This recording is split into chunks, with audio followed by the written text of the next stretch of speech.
Thanks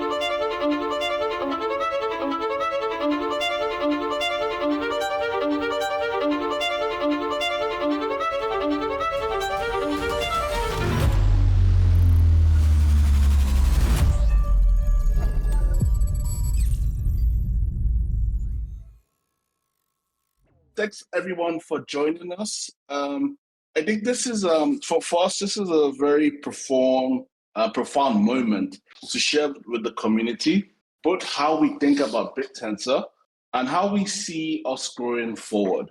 Because everyone's like, "Oh no, he's bought another subnet, greedy subnet owner." But for us, it's a strategic imperative because we believe that So we believe that it's important to be able to have this, pun intended, holy trinity working. So can we go over to the next slide? Okay, so yeah, I just said a bit of lore, then dive into the meat of it, like what is Templar doing, what is Grail doing, what is Basilica doing, and what does the whole picture look like, and how do we think it helps us move the ecosystem forward. Next slide. So again, this to me is it's very profound because you need to think about why do we do this here. Now, to understand where this comes from is to understand at least my why of Bittensor, which I then enforce on everyone that works with us. It's really Bittensor is prophecy. So if you look at things as they emerge here, you can look at, imagine a graph, you have a y-axis and you have an x-axis. The y-axis represents a theme, and the x-axis represents an iteration of the theme. Stay with me. So take for example, the cars. How do we get cars? There were multiple iterations of the theme of combustion engine, locomotives, the Wright brothers. They all came together to produce modern transportation. So even though individually those things failed, eventually the theme succeeded. So the moral of the story is themes can fail, iterations can fail, but themes ultimately succeed. Now, what does this have to do with Bittensor? Go back to the story of the internet. The internet's promise, the internet, we can argue it's failed, or the original idea of the internet has failed, but it still endures. But the theme of freedom, of self-sovereignty, is still worth fighting for, and it will not fail. Now, we see the internet was an iteration of it. It's been perverted. Blockchains were an iteration of it, and for the large part of it, it's been perverted. We believe that Bittensor is or can be that iteration that pushes things forward. And to us, subnets are not just, obviously, subnets are meant to be efficient entities that, draw revenue, but I think it's a lot bigger than that. They're meant to be tools by which the prophecy of Bittensor is manifested. So that's everything we do. It's not like, because if you're just going to take a SaaS or do something for Web 2, then you will never do it better than Web 2 because it would just be a cheap port. So everything, all our subnets and everything we do is that, okay, how do we magnify, how do we use this this chaotic jungle of Bittensor to produce epiphenomenal products? So that's law, and that's what we believe. So we present three manifestations of prophecy: Templar, Grail, and Basilica. Next slide. So this is my so Templar is a pre-training run. Started from pre-training protocol. Started from very humble beginnings, and now we are pushing the parallel frontier of what is possible with pre-training. We are currently training a 70 billion parameter model, and it's the biggest one out there. Like, a lot of people have even given up on pre-training. On to the next slide. Yeah, so I added this 5 minutes ago, and I think that's why, because everyone will tell you pre-training is dead. And I think this is the biggest piece of PsyOps. Because people argue that, oh, we've pushed base models as quick as possible. Meta's gonna release those base models. China is going to release those base models, but anyone that believes Mark Zuckerberg or China, that they don't even let people use the internet, are going to give us tools of liberation is an idiot. But they seem to be pushing this narrative that, okay, we already have base models, but Templar continues to prove that this is a fallacy. The ability to create base models will be so much more important. And we can already see things happening. Look at Meta. They're not going to release Llama models anymore. Do you know how much research and development Llama models enabled? DeepSeek probably will stop releasing once they have their IPO, and you just generally can't depend on China. And you see projects like Ridges, I think Ridges is based on GLM4. But what happens when the GLM guys stop releasing open weights? If we do not keep persevering on being able to compress the library of Alexandria into a weight matrix, we're pretty much screwed, because eventually these guys turn the tap off. So we can look at these open weight policies, and even Hugging Face, all of them, they're in bed. They're all co-opted. It's just a go-to-market. We need to always be able to do this, and this is the hardest skill to follow. And at Templar, we haven't mastered it, but I look around and we are at the Pareto frontier of pushing research, development of what these models can be. On to the next slide. Okay, yeah, so this is a 70 billion parameter model. I mean, it's not perfect yet, and Joel, Adam can attest to how much stuff keeps breaking. But we're okay with stuff being broken. Like we start, we push, and we make multiple quick iterations towards getting that final product out there. So this is probably going to run for for a bit until it's kind of working, but right now miners are upset they don't get checkpoints as much, and there's minor things we need to do. But once we get this stable, we push efficiency, and right now we're at the model size where we can start to take a decision. Do we want to build a software based model? Because as you remember, one of the things one of my missions is to put an end-to-end train model on Bittensor on the global stage. So I think we're getting quite close to that. Next slide, please. Okay, now again, so people are always going to leverage your insecurities, and sometimes you leverage your insecurities about them yourself, and you work against yourself. But when I started Templar in November, we had copied Demo's code, Noose's code, and every time we spoke to people, like, oh yeah, you copied your code, but it was okay because we were just getting our feet wet.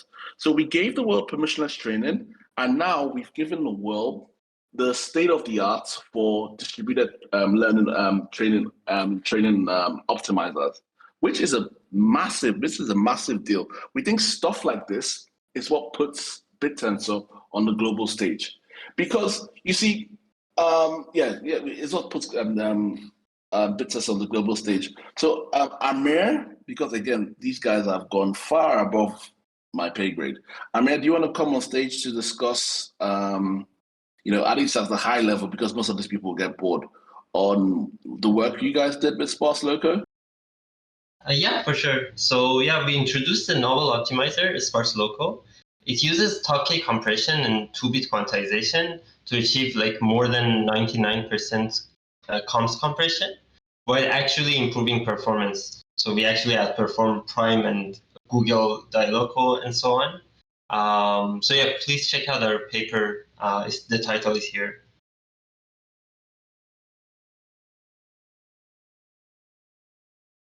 As expected, the crowd is getting a bit bored. But this kind of stuff is very, very important for Bittensor, because you see, it puts us in the right rooms, and hopefully this paper gets us into the right conferences, because we know we are legitimate. But I will always go back to Wait. Why did you say that the crowd is getting bored? There's absolutely nothing boring about this at all. Can I grill? FX Mars. Remind me to ban him. Okay, cool. You can grill Amir. Don't grill me. I don't know shit about this. Grill Amir. Yeah. So, I mean, we've been following this for a long time, right? We've been trying to do decentralized training on Bittensor for a very, very long time, number of years now. And it seemed to people in the industry that it was just simply impossible. Like the frontier models, the foundation models that are being trained by centralized labs were going up into the hundreds of billions of parameters. And in order to do the all reduce step to actually merge the model weights, we would look. It's like what 400 gigabytes per model. And if you go into 100 different nodes, it's like 4 terabytes per merge, and you have to do hundreds of thousands of merges to hit the number of tokens that you would need to really train a foundation model. So it just like a couple of years ago, it was simply impossible. Then out of DeepMind, I believe it was DeepMind, right? That they did DeLoCo? Yes, that's right. And so DeLoCo, changes the game somewhat, because with the Nesterov momentum as the outer optimizer, you basically have an inner optimizer. You do a bunch of local steps. And Eugene Beliovsky's like someone that I know had been working on this for years. I met him in 2019. He was working on how to do specifically that. DeLoCo is the latest iteration of research that Eugene has been looking at for years, and basically it's do a bunch of local training and then occasionally merge the weights. And so DeLoCo out of DeepMind seemed to be the best, and this allowed us to reduce the communication bottleneck substantially, because you don't have to merge every optimization step. You guys took it further by actually adding compression, top K compression, into the merge step, which, if I understand correctly, was like not possible. Like people thought that was not possible because why was that exactly? Amir, can you explain a little bit more? Like, this is where my knowledge of what you guys did breaks down, and why I think it's so significant. Yeah, so it's not actually trivial how it combines with DeLoCo, because naively when you combine them, it's awful. But what we found out is you need to completely drop the Nesterov outer momentum and completely replace it with the Take and error feedback. The error feedback buffer. So actually, there were multiple problems. Like one was they don't combine well, and the other one is you get to have 2 buffers now, like the Nesterov buffer and error feedback buffer. So like our contributions, like one of them is you don't even need the Nesterov that DeLoCo actually advocates for. You just need the Take error feedback doing the job of momentum as well for you, and somehow it's doing better in accuracy. And so why is it called Loco? Like what, DeLoCo was SparseLoCo. What exactly is the Loco aspect of the name? I think it's low comms, low communication. Low communication. And so how low exactly? Like when there was, I think the result from the paper was quite substantial, like in terms of both the number of communications. So this beats out Demo, right? Because you're both compression, right? So you have like massive compression in the gradients, but you also can communicate sparsely, like or over many steps. Like, does anybody have is there a slide here which shows that comparison? Yeah, there is, and we outperform Demo and naive combination of Demo DeLoCo and DeLoCo as well. So, and for the compression rates, like we send only about 1% of the gradients, and we send them in 2 bits instead of 32 bits. So it's actually like enormous amount of compression. And so what does this mean for like how much we can scale Templar? Yeah, so right now we're training a 70B model with this and communicating, I think, in 70 seconds or something. Like that's crazy numbers comparing to like Prime or other frameworks. Like what would be like, what's the communication speed for like the 40 billion run out of Intellect and News Research Psych? Like what how does that stack up in terms of communication speed? So like for I don't have the exact numbers. Like maybe Joel has the numbers if he's here and he can comment on it. I Or don't even. numbers either. Okay, well, it doesn't matter. The point is that it's a lot faster. There's a so what question from TP in the chat.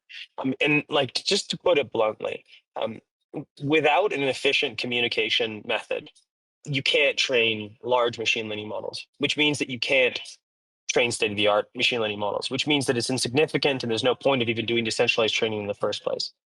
But if you have the algorithm like these guys have just invented, you can train very large language models across disparate compute. You can do it collectively. We can use all of the compute subnets on Bittensor, like Basilica and Liam, to actually contribute to it. We don't need to be in a single data center. We can actually stitch together an incredibly large model instead of needing to all be underneath one roof. So it is really the linchpin or the keystone to enable decentralized training. And like, it's funny, it's just one slide here. That's why I had to stop. I had to put the brake on here because, for the people listening, like, this is an absolutely massive innovation that puts like the work out of Bittensor really at the forefront of our field and allows us to be both the largest machine learning models, the most incentivized, the only permissionless and truly decentralized training runs in the world. So it's really a big deal. It's really amazing. I'm so stoked that we're here. But I'm going to back off now and let Samuel continue with his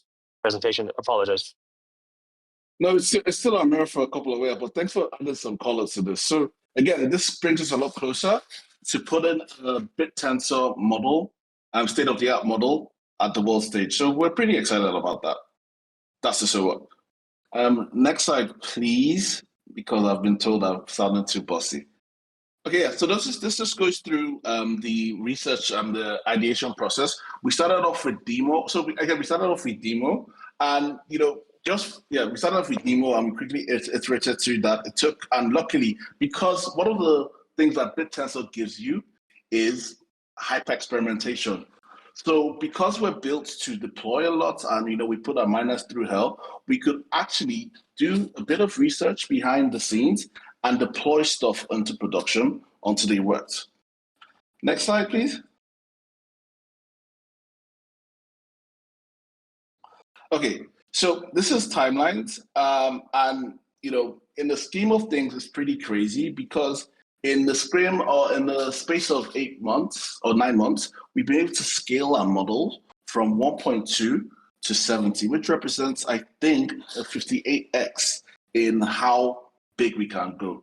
Now, it's not, people are going to ask, like, where does this go? Like, are you just going to keep getting to bigger models? It's not a very easy choice because at 70B, we can cause a lot of damage if we train that model to production, then supervise fine-tune it on gradient and push it to Grails or an affine to fine-tune. So to do reinforcement learning and give it intelligence. So it's like we need to take a step now. Is that do we do different architectures? Do we train remote tokens? So that's what we're going to be doing at this stage now. But the next big milestone for Templar, it's not going to be really about size. It's going to be, okay, can we get this really, really good base model that gets us closer to our goals? Cool. The next slide. Basilica. So Basilica is a compute network, and it's like it's for us. It's like, okay, to train these really, really large models, we need a lot of compute. And we need to be able to natively integrate this compute into our networks because we can do a lot of things like augmenting the consensus mechanism. Then on building, we realized that, okay, there's a lot of things that we develop by way of Templar, by way of Grails that are going to go into in a bit, that in their own, they're startups on their own.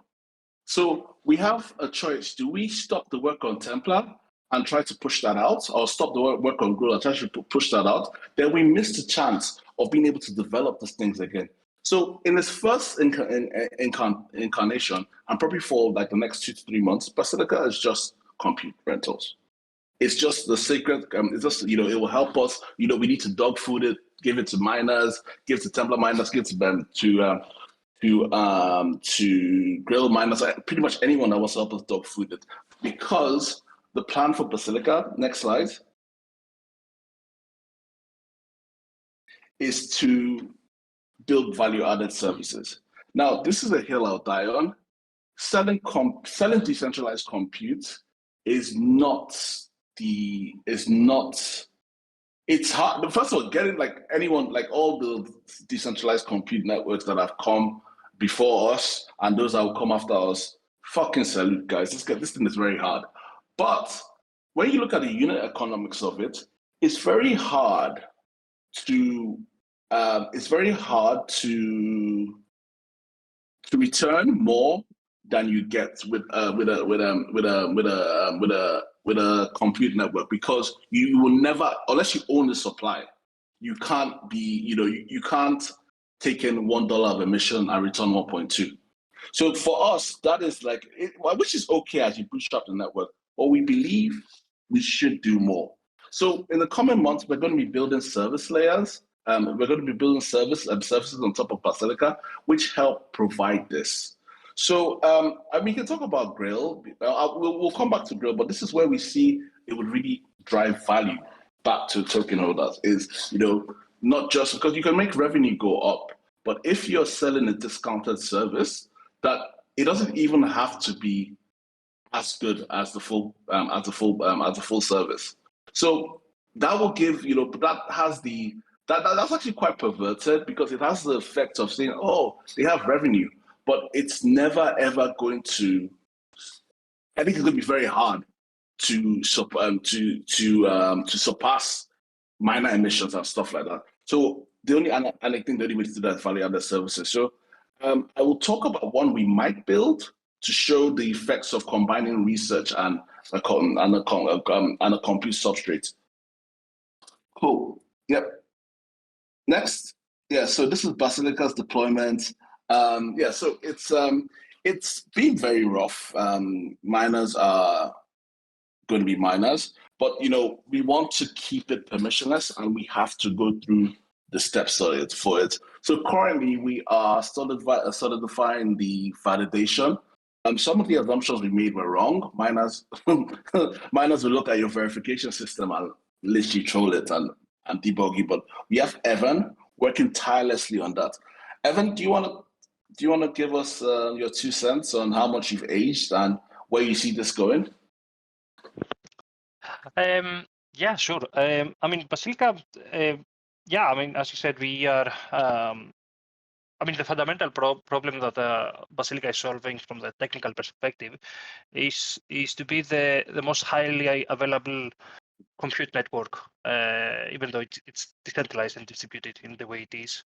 And it has been through blood and tears, because everything that could have been exploited has been exploited, and probably and this is helping us. This is helping us a lot because at the end of the day, we want to build something that is anti-fragile. So the fact that it is breaking now is making sure that it won't break later.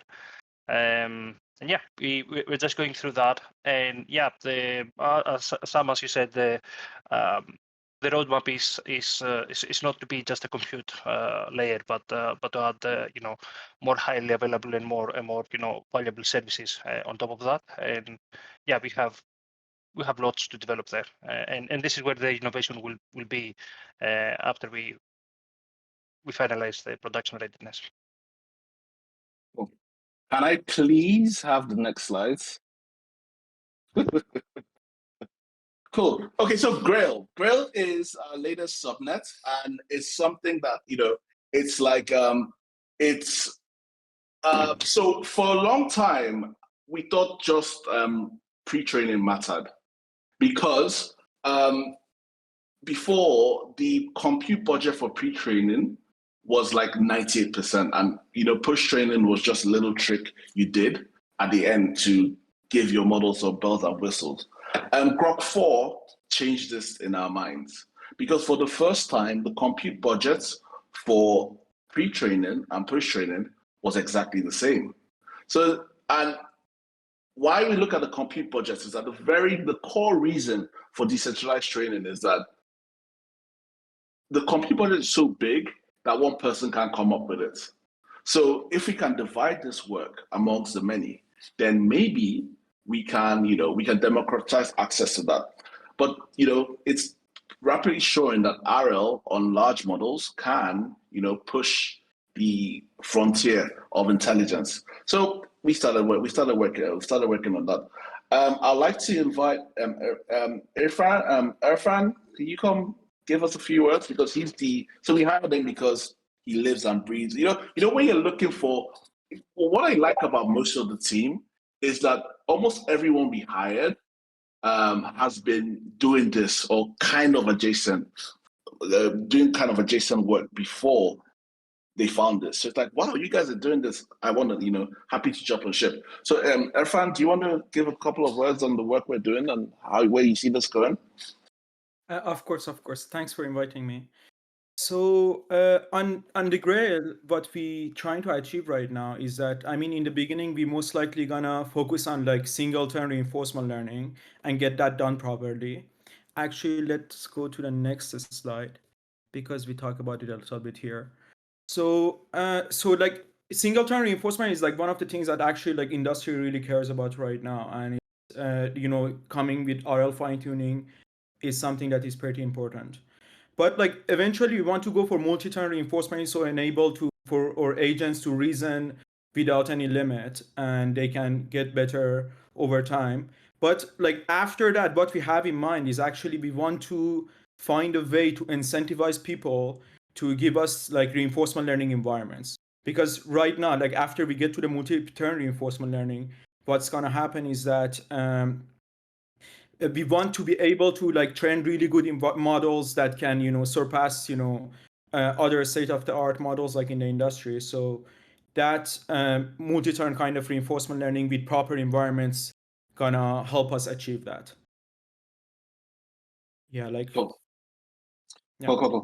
Yes, exactly. So it's like, again, it's still the same. It's not it's not getting a subnet for a subnet's sake. It's looking at, okay, given where we are, does it make sense? Like, how do we keep pushing? How do we deliver on our original goal of building a state-of-the-art foundation model? And RL has become a very big part of the puzzle. So we'll be doing that. But what is very interesting is in developing this, so the process of at least distributed RL involves generating reasoning traces or rollouts so that a trainer can train on it. Now, the question in Bittensor always comes to, how do we verify that the miners are not fucking with us?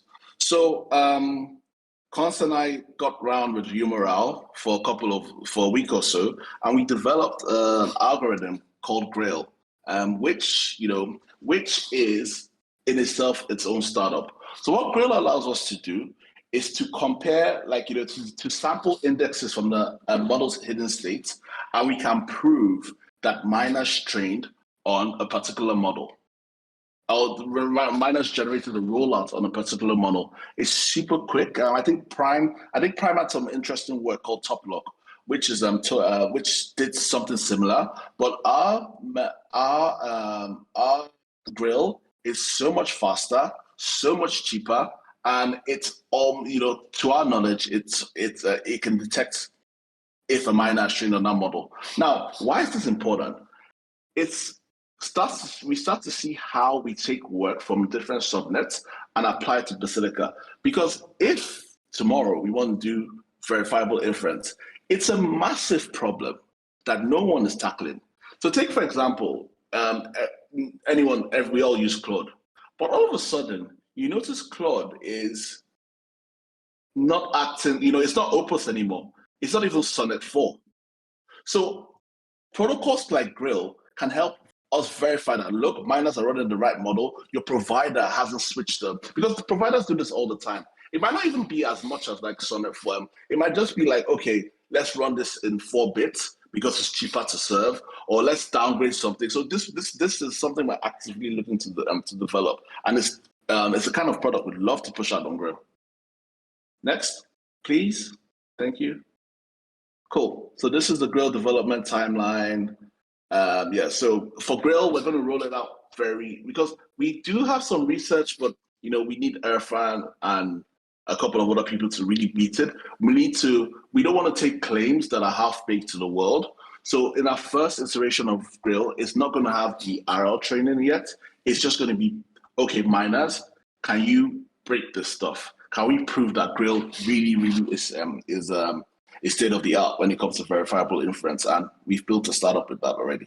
Then after that, we start to do the really interesting stuff. That, okay, how do we put this model out? How do we improve this model? So, assuming in the ideal state, we take a Templar model and put it on Grail and try to improve that, then move it up to Affine move it up to Affine for mine, because what this will do is we can really, really push it on different environments, different rollouts.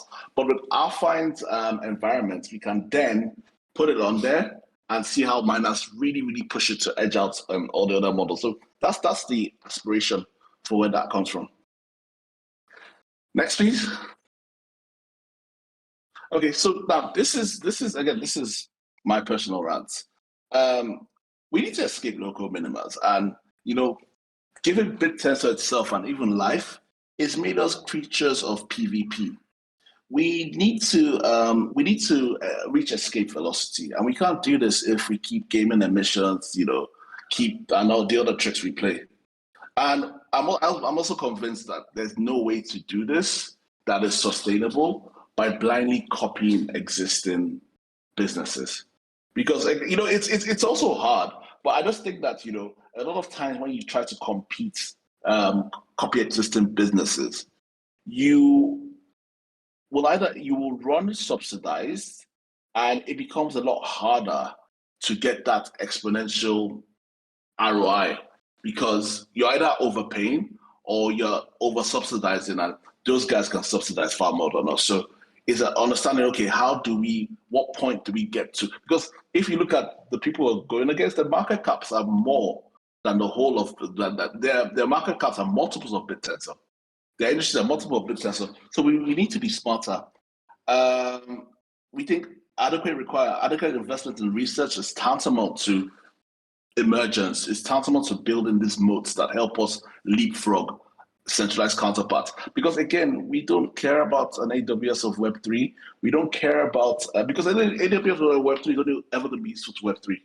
You cannot become AWS by building AWS stuff. You need to develop new shit, new primitives. And this we have done, literally, this we've done with Grail. We plan to do more. And this gives you the kind of a flavor for the kind of value-added stuff we can do. We plan on doing. There's something really big we're cooking on Templar. If my research team have told me if I talk about it, they will all quit. So I'm just going to give hints. In the next 3 months, it'll be possible to get the. We foresee that we'll be able to run cheaper hardware and get the same amount of flops. And this is a service that will be exponential, because it would mean we can use A100s and still have the same effects as H100s. Then we start to see the multiplier effects that become, okay, these three things have come together to produce a product that is more than any of the individual parts, that is far more than its inputs. So it's stuff we're pretty excited about. Next, please.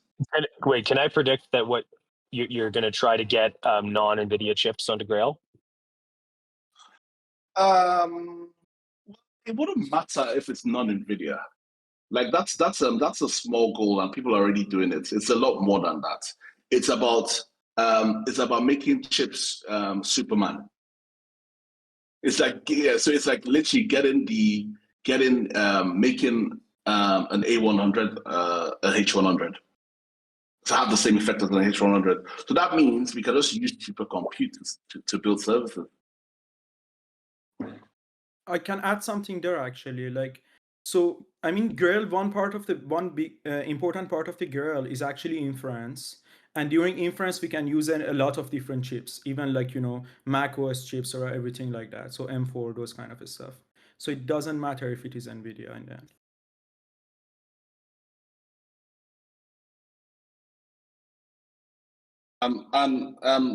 Sister Ernest, I'm not owning shit with Cons. He's my competitor. I exist to destroy him. Cool. Okay. Yes. Cool. Okay. So that leads us to, okay, so what does this come from? It's so we very shortly will be rebranding to Covenant.ai. It's going to be one architecture with a unified view of capturing the whole intelligence continuum. We do have a website, but unfortunately, I fucked up the domain. I bought Covenant.ai instead of Covenant, so we're trying to get someone to go procure that for us. But yeah, it's pretty exciting direction, and it's it's just to reiterate that these three subnets do not represent a loss of focus, but more of a broadening of view. They say go as far as you can see. When you get there, you will see further. And we haven't conquered pre-training, but we've done pretty well. And I think Templar is at the forefront of the world, in the world right now. But we see what the next peaks are, and we're very excited to embark on them. Cool. Thank you.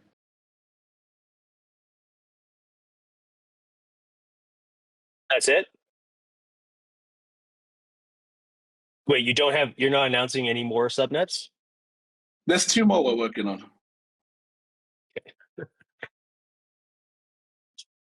Very cool. So let's go into a couple things. So let's talk about how the subnets are connecting. I'm really interested in this. So at one level you have pre-training. We did a little bit of a pin there about how you guys have like really invented one of the most impressive algorithms for decentralized training. That's ongoing, but that's like a side note. Then we have Basilica. So what is it that you guys are doing on Basilica that is state of the art compared to the other compute subnets of Bittensor? So like what actually sets you guys apart? Like in from a vision perspective, from an application development perspective, from like a user perspective, like what is it that you want to like? What do you want to attack? So for us, we want to. It's all about the value-added services. Yeah, how we can do verifiable inference, how we can do, innovate on hardware efficiency that allows us to serve things a lot cheaper. So that's where a lot of the value lies. But getting there, we need to first of all solidify the base, and that's going to take a bit of time. So for the next month or two, it's very likely we don't look much different than a compute rental network because we need to solidify the core. Once we get that core running, then we can build services on top of it. So yeah, it's the quote unquote services that set us apart. Right. So it's like you guys want to make the compute like incredibly usable and like you said something about how like we have to not reinvent the wheel here. In terms of making AWS, what would it look for an application layer on top of decentralized compute? It would look like so again, it would look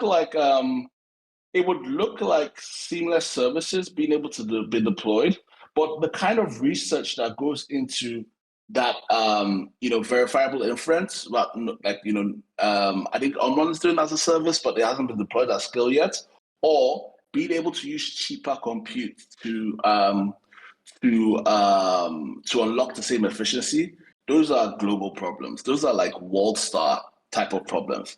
So what would that mean? It would mean that we can cut the cost of compute and the cost of services by a massive factor. Now, if you look at things like inference, if we're training, we all pay a massive Jensen tax. We pay a massive NVIDIA tax. If you're not paying that NVIDIA tax if you're not paying it to Jensen, then you're paying it to his cousin.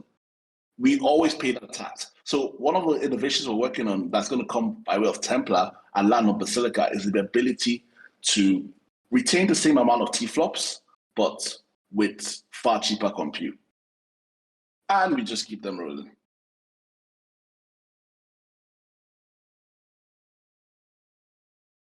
So this ties into the other subnets because you guys want to build like first-class miners on Basilica that like plug themselves into Templar, but also Grail. Correct? Like you're actually thinking about like how Basilica like plays a role in providing the computational load for your subnets. Yes. But I want to make it clear that for us, Templar and Grail are just the first targets because it's easier for us to dog food. But there will be no gatekeeping or whatever. Like Basilica is open to everyone. But for us to develop this kind of like reinforced incentive mechanisms, it's better to do it within the team. But once we've perfected that, we're talking to Score, we're talking to a couple of other people. We'll be happy to roll that out to other teams. Okay, so moving forward, we have the third in the trilogy, Grail, right? So you guys put together a basically is it Aurier? Like Oreo, or is it Aurier? Did I say your name properly? Oh, this is, I mean, Irfan, Oria, yeah. Like, it's kind Aurier. of what you like, yeah. And so Aurier, you guys are working on basically a version of it's like an inference verification mechanism, Yes. but it works on hashes of inferences from particular prompts. Or it's like some form of basically commit reveals. No, it's a commit reveal. It's like a verification method. What is it? Commitment, a hash, right? Yes. Over the inference, and so this allows you to basically like pay miners in inferences per second over top of them all, correct? Yes, exactly. And that's the basis of doing post training, because you need to have like copious amounts of inferences, which you then combine. You compute the verifiable reward on them. You take a GRPO average, and you then use that as the reinforcement learning loss to update the model parameters, and then you feed it back to those same workers, correct? Yeah, exactly. So we get those from the inference nodes or inference miners, and then actually like we are working on some variants of GRPO, so it's not gonna be exactly GRPO. So we're gonna do some innovation there as well. But that's about correct. And Oria, what's your background? Just out of curiosity, like how did you come to this project? Yeah, so my background, I've been like doing AI research for 9 years. I've been doing engineering for 5 years. I did actually my master's in Richard Sutton's lab and actually collaborated with Google DeepMind a couple of times on some papers. Yeah. So that's my background. But like my most part of the focus in the past 4 to 5 years was reinforcement learning. And in the past 3 years, like mostly post-training and working on coding kind of benchmarks. What are these innovations that you guys are like pushing towards on Grail? Like how are you? And by the way, is it up right now? Is Grail making inferences? Like how far are we away from a mainnet on Grail? And like tell me more about like what's going to make it unique and really, glasses out of the water. Like what size models we're going to be working with? Like how are we going to do that like data transfer? Oh, that's a really good question. So I think right now we are actually working on a small models to kind of do our testing and everything.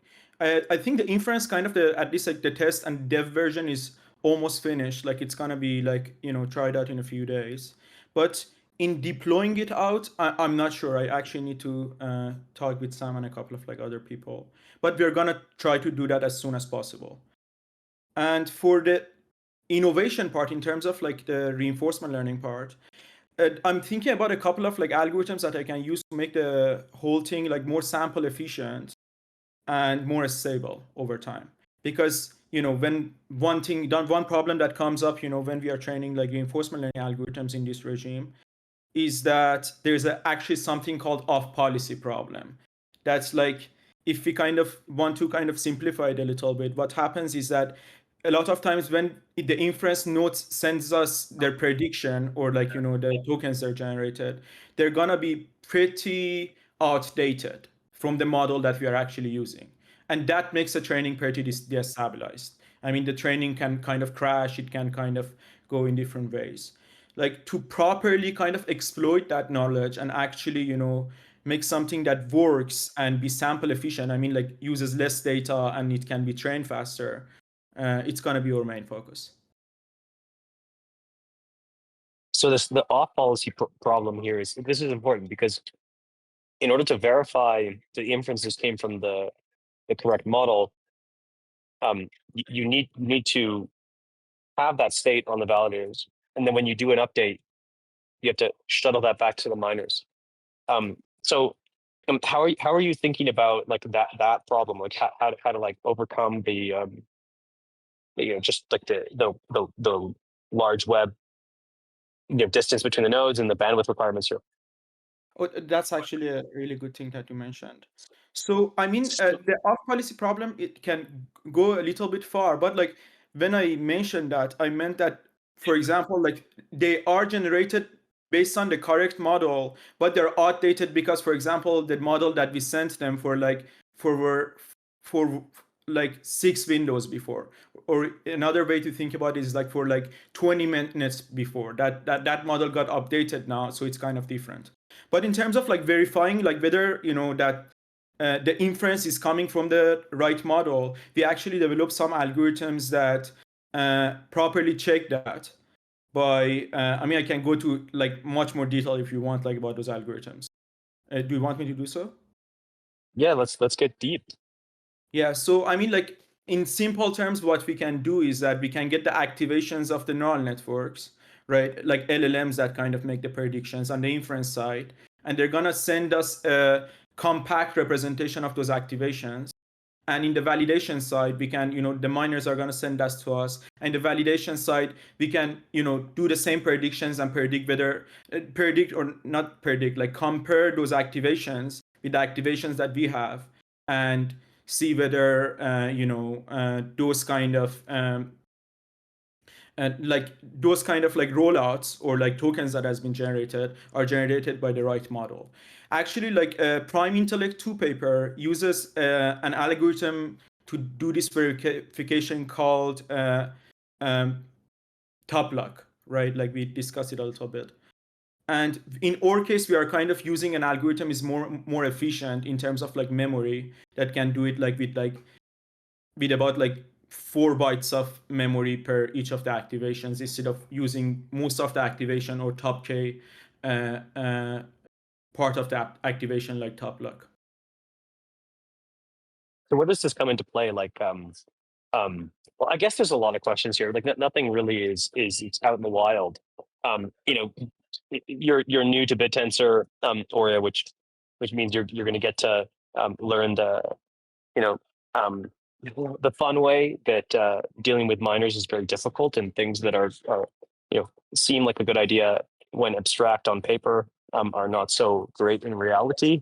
But the truth is that the faster we move, the faster we learn, and so it's exciting. Like we're going to be generating a lot of inferences, and hopefully we can pre-train the models that come straight off the Templar. Shifting focus a little bit, like not only did we come up with Amir came up with a fantastic algorithm, state of the art, but we also have, I think, the largest decentralized training run ever.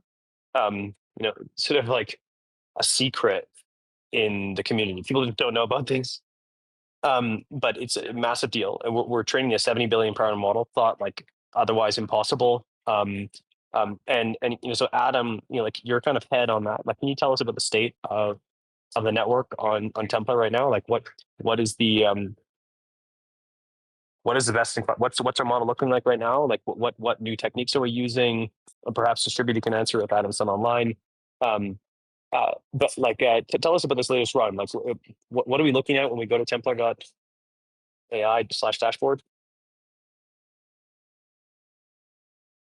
Yeah, so I guess for the 70B run, it's like a real testament of the SparseLoCo as well, to see how well it scales.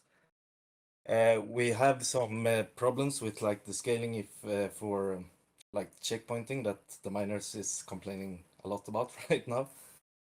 So that's what we're trying to work on. So it's been quite a bit of challenge to like scale to this size because we needed to make a lot of our code distributed in a way that it wasn't before, because we had before we could fit like the model on one GPU and do like DDP, but now we have to shard the model across multiple GPUs, and there are still parts of the code like the checkpointing that needs to be properly implemented for like this distributed setting. But we have seen that yeah, with SparseLoCo the throughput is really good. We get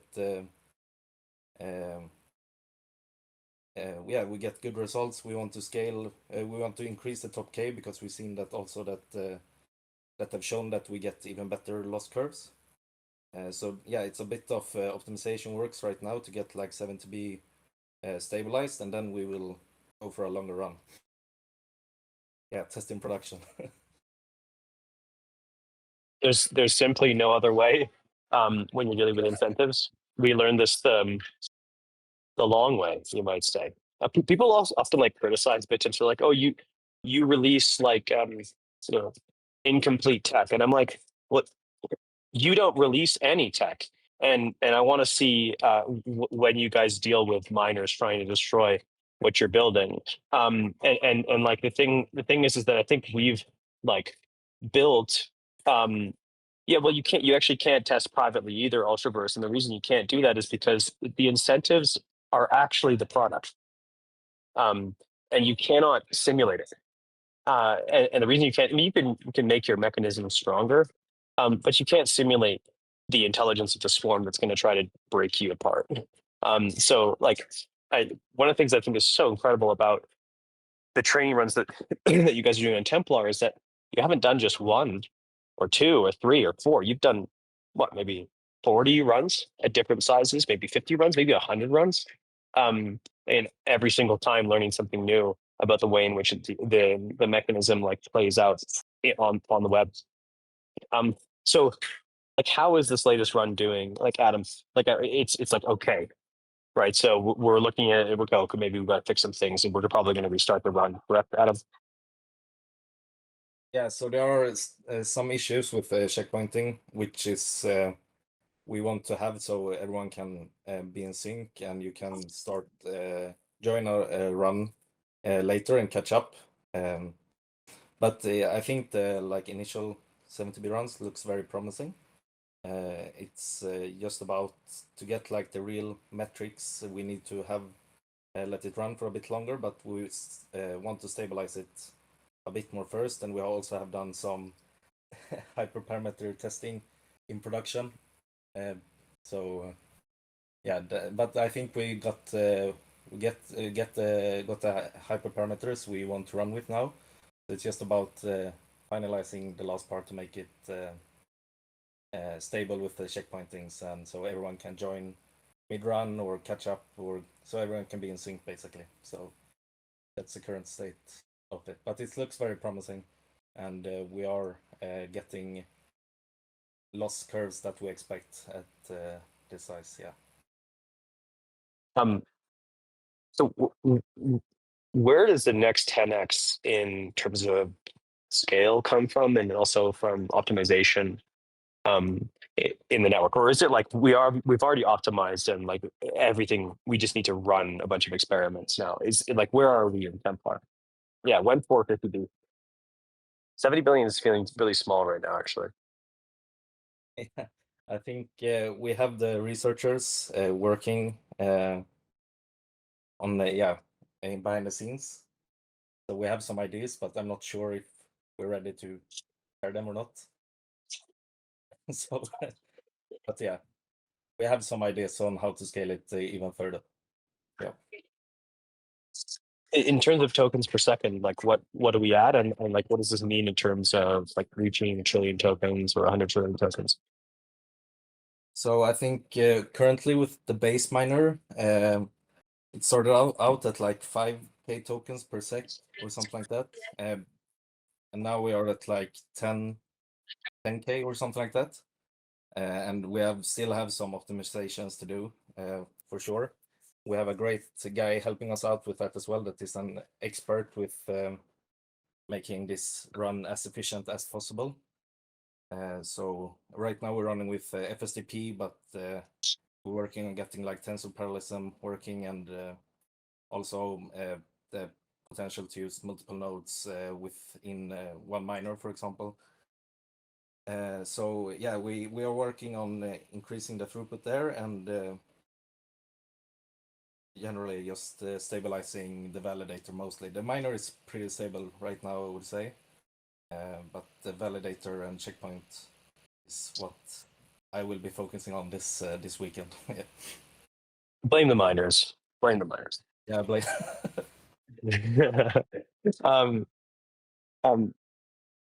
Samuel, yeah, I mean, like we're over the time for the call. It's only an hour. I know it's not enough for 3 subnets. Like hopefully next time we come up on stage, it'll be like 1 per subnet. But right now, Basilica and Grail are still kind of in like this, they're like fostering, like incubating them. Which one are you the most excited about? I don't know. Which one are you most? It's like which one are you spending your time on? Which of your children you like the most? Fuck Templar, man. No, jokes. Templar is pretty much self-sufficient right now, and sadly, I don't contribute barely any code to that anymore. So most of my time now is spent on Grail and Basilica a lot, because what no one warned you about is infrastructure subnets are just a lot of code, like crazy amount of code. But we have me, Everin, and Henil, who just joined us, is not on stage working on that. And the Grail work, we're about to kick that into hyperdrive over the weekend and next week.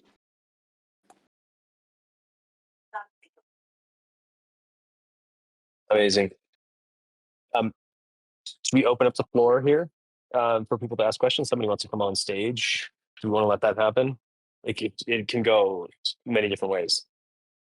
Yeah. Oh, no, they left. I'd love to have people on stage. Let's open up to questions for people in the crowd, miners, if they want to air their grievances towards Samuel. Now's your time. Dr. P wants to come up. Are we going to let this happen? Too late. Hello, am I audible? Hello. Yes, you are. Can you hear You me? are. Mhm, Awesome. mhm. Yeah, just wanted to ask if there are any plans to launch a simple CLI that can crowdsource compute from basically all the devices that can contribute to the training of Templar models or inference, but training specifically. It should be possible. It should be possible, and you could even in principle do that today, but we just need to get validation, because we have a deploy. So there's a Basilica deploy option that lets you take a container and deploy it. So technically, we see a world where one of the things we're looking at is Bittensor is really hard. Yeah. And one thing I love about Ridges is that they've been able to constrain their problem, to constrain the incentive problem, and extract all the blockchain and Bittensor like lovely bullshit away. So this opens up the floor to more people being able to join it, because right now, like, even one problem we have is that we get like amazing researchers, amazing engineers, but they take at least a month to be productive just off the Bittensor stuff. And so what happens is that you get your subnets don't grow, because most of your miners that learn all the tricks and bells and whistles, they're not necessarily the top. There's very smart people, but they're not necessarily the top of their field. But the problem is that when you get to an advanced stage, a lot of people will give up before they actually get to, okay, how do I optimize this incentive mechanism?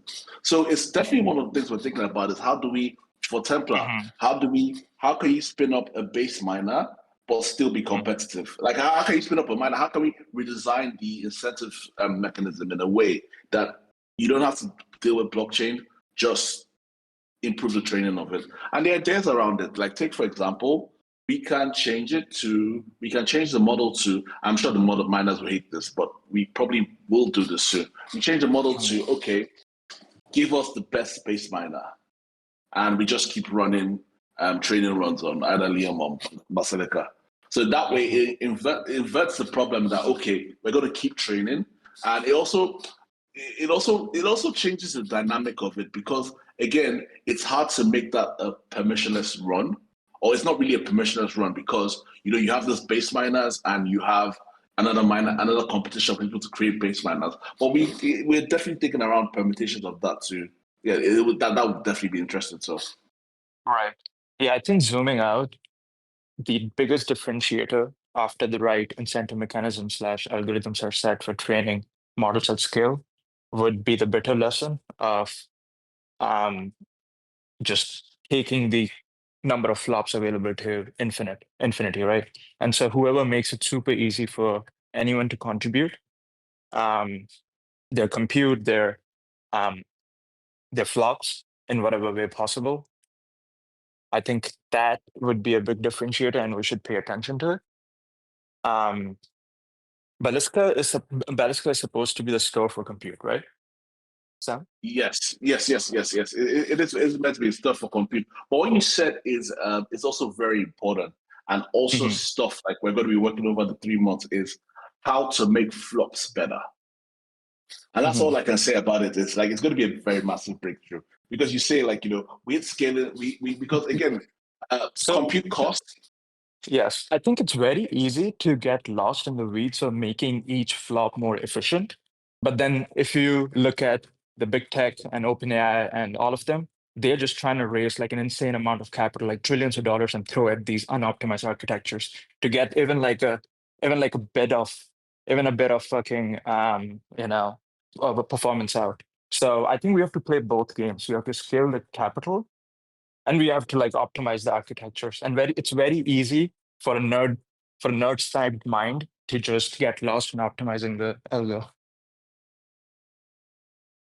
Yeah. So for us, we're not. So there's different things. There's different kind of optimization, but we're not touching that yet. So if you look at things like MOEs and multi-latent attention, they directly go towards like an algorithmic a change of architecture that makes it cheaper to serve stuff. That's why MLA is very good. OpenAI GPT or OSS is rumored to be maybe not as efficient, but it's very cheap to serve. So there's that bit of stuff. But what we're working on is a bit adjacent to saying, okay, how do we realize more flops of cheap hardware? So it's still the same theme, but I think it's a radical approach towards achieving that, which would allow us and allow any company on Bittensor to serve stuff cheaper. Although we'll probably have a little bit of a head start on that. Makes sense. As an inspiration, something that we did with Subnet 24 and Focus was that we created an independent marketplace where people can submit Focus videos, and then 256 Subnet 24 miners can just come and buy the marketplace videos, which allows you to just expand the marketplace nodes to basically infinity. And then the bottleneck is just like the buying speed of the miners of Subnet 24 and the emissions available. And so I feel like I don't know how you will handle the 256 UIDs versus just having room for the marketplace / the compute nodes to grow to infinity, and what the state of the art thinking is. But yeah, just an inspiration. Definitely, would definitely love to share notes. For us, at least on this level, we don't actually need that many UID slots, because we are kind of, so one of the open problems with DeLoco is that how many accelerators can actually be useful to your training run. Yes, so and DeLoco, it maxes out at like 16, 18 bits. So another form of research we're going to be doing is how can we increase that? So until we can increase that, what we do, we don't actually need more than 40, 50, like 40 miners active, because not all of them can contribute to the model anyway. So for us, it's not that problem. But for the compute bits, for the compute bit, we're borrowing very heavily from the work Liam has done. In that it doesn't matter, one UID can serve 50 million GPUs. So the problem becomes, but the problem becomes maybe your verification time and also, the price of tau. The price of tau subsumes all. Makes sense. Makes sense. Also, a lot of marketing needs to happen around making like tau the Bitcoin of AI and instilling it into the masses. Because if that happens, then people forget the current price of tau and they're like ideologically aligned and everyone's like, okay, let's vote tau right now. But I think this is a multifaceted problem. I think we need to do good work. Yeah. And I think detail, so there's a lot of pain in the ecosystem. Yeah. Like I'm bleeding every day. Like I wake up every day and send Jake some hate mail. But if you look at it from a fundamental, I don't think for the outputs of subnets, I don't think it's ever been greater.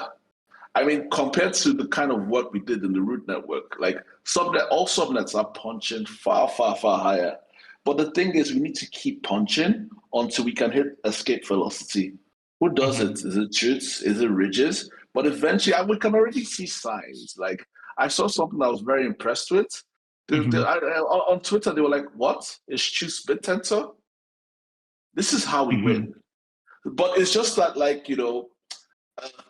it's just that there's nothing Cos could have done to stop people from aping so much. And when people ape so much without understanding the underlying mechanisms, the tech is never going to be good. So as builders, we need to keep pushing through that and also be sympathetic to holders that, they are very simple people. Like, make me money, I will love you. Most of them. But when they ape, a lot of people aped at when sum of subs was 2.2, and they're surprised they're surprised that things have come down now. And for us builders, the first thing is, why do you do that you idiot? It doesn't help things. We need to be sympathetic towards holders too, because quite frankly, we exist because of them. Yeah, I think on a tangent, one of the high leverage KPIs to measure is like amongst all the subnets or amongst the Bittensor affiliated or core team, like right now in this moment, how many background coding agents you have running that are just consistently churning code out? Like how many background coding agents does Templar have right now while you guys are on this while you guys are on this call that are just churning code out on GitHub? His name is Adam W. He's on the call muted running like fucking 20 context CLS. I have two agents. It's called Evan and Adam W, and they're just churning. But that's the bottleneck now, right? Like coding is almost solved. We're just showing like an inference bank of compute just deployed, just churning open source code out all the time. And OpenAI and like Google has that internally deployed right now.